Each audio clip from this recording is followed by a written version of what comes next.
Welcome back everyone to another NRG, and here we are with Hexavirus V0 or V0, version 0, version none. Hexavirus, anyway. This was a game that was a long time in development, in fact, for the Amstrad. Obviously this is a modern game for the system, wasn't released back in the day, and it's based off an old DS game, I believe, or certainly a GBA game of the same name, Hexavirus. Certainly a GBA game called it, and I think it's on mobile platforms as well. So the basis of the game is essentially the same, but of course transposed to the Amstrad, and of course the Plus machines, and of course the GX4000 by extension, and it is the cartridge version, the GX4000 version, which we are playing right now. So this started development, I think, back in 2011, and it didn't come to full release until 2019, so it took a while for this to come around, and I think there's a little story behind it. I'll leave a link in the description box to the developer's website and his description of what exactly happened with this game and how it transpired in the way it did. It's Arnoldemu, very well-known developer behind the scenes for the Amstrad community and a few other systems as well. And of course you've got lovely graphics by Macbeth, and very good and stuff as usual from him. And of course, excellent music. The highlight of the game for me, the music, of course, by McLean, who's fantastic with the AY chip. His AY chip skills are sublime. And yes, it's a simple puzzle game, essentially. But it's a nice little short, four-way, simple puzzle game, and quite addictive. And it's like one of those sort of games where you've got to challenge yourself. The computer won't challenge you as such.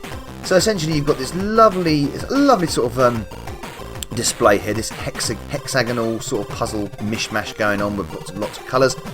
So you've got the 7 colours there, and essentially the hexagons that are attached to each other, and he said cubes there for some reason, the hexagons that are sided to each other will turn the colour when you select that particular colour, and the idea is to clear the board, to infect all the cells, to spread the virus, if you will, in as little moves as possible.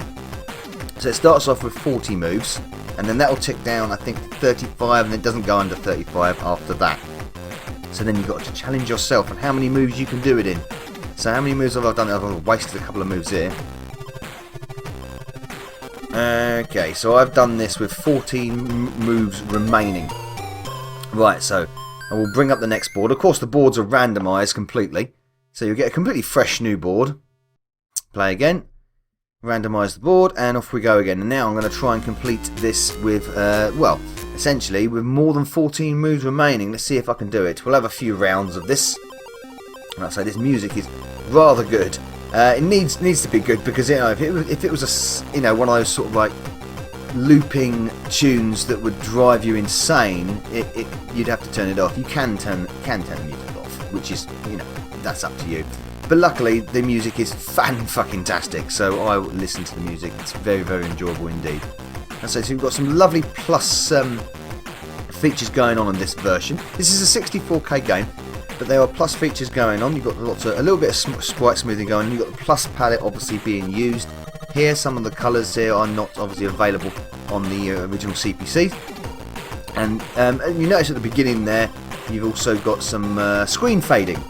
And of course, overscan, so full overscan here as well. So obviously overscan was available on the original CPC, of course it was, but some of them other features were not, especially like the thing about the extended palette, and of course the fading effect. So yes, you could slap this on a GX4000 cartridge and be happy with it. You could create a cover for it and put it in a GX4000 box, and boom, you got yourself another GX4000 game. Why not? You may as well do that to extend the GX4000's library. Put bears and ghosts and goblins in there too. So yes, outside of what you're seeing, not much else to the game. So I think the developer even himself does admit that the gameplay is short, and the attention span by default is short as well with that. It's essentially challenging yourself, and I've not challenged myself very well here, have I? Because I've gone and used more moves for this board. 12 moves remaining, so that was 2 moves worse than my last board. Okay, let's try that again. Let's give it another go and see if we can see. We're down to 38 now, you see. It says in the top corner there, 38 moves available. So we'll try again, and I'm going to try and get these done in big chunks here. Let's see if we can sort of like... You can, you know, to be honest, I've been playing this for a bit, and you can actually get quite involved with it, because you can plot the colours and see what chains link to each other, and really work out how to get as maximum coverage as possible with the moves. So it comes across as a very simple game at first, and pretty boring sometimes if you weren't really sort of paying attention to what it's all about. But if you look beyond that sort of simple veneer, I mean, look at that, what a move, wow! And again, boom shakalaka with that move.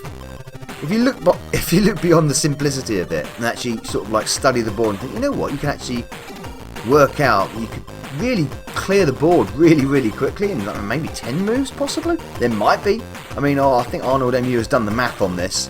I don't think he lets on to what the minimum amount of moves would ever be on a random given board. But we're doing alright on this one. So I've left a load of the purple blocks there, a load of the purple hexagons. So we'll go for purple there and get rid of them. See what we've got left. Now, can I hit all the yellows? I should, yes. I mean, if I hit the yellow there, I should be able to hit all the yellows. That will clear them all, will it? I think it will. I think it will. Let's hit the yellows. Bang. Yes, it clears all the yellows. Superb. Then now, I think every switch now will clear everything. So we can just go with the oranges. Was there any oranges there, or did I just waste a move? I think I just wasted a move there, didn't I? Well, anyway, let's clear the greens. Let's clear the blues and clear the light blues, and we've got 19 moves left, so I've beaten myself. There we go. So that is it's a nice little game. It's a nice little, say, you could spend a nice little 5-10 minutes on this, and just to, you know, a bit of relaxation. It's good to sort of, and it's easy on the eyes as well. There's a lot of colour going on, very bright colours. I love the colours used on this, and it's done in a way where it's not really grating on the eyes. So it's relaxing to look at. You know, staring at something like this sometimes can really dagger your eyes up, but this is fine, absolutely fine. Good effort. It's a shame it took so long to come out, but it's a nice little effort. It's a shame again there's no more variations of the same puzzle.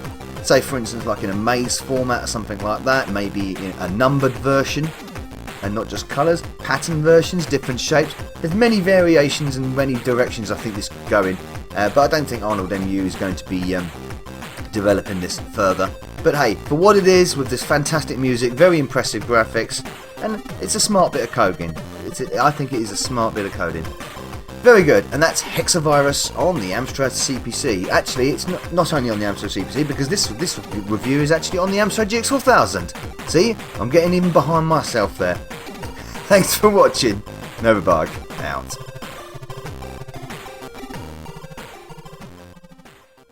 Hey, Novabug here. I do hope you enjoyed this video. Please support the channel by liking and commenting, and of course subscribing if you haven't already done. If you would like to support me further, please consider joining my bug army via Patreon. And also don't forget to follow me over at Facebook, Twitter, BitChute and Twitch. And finally, a very special mention to my bug army generals Sam M, Sweet Nanook and Craig Harrison. Thank you everyone for supporting me. Novabug out.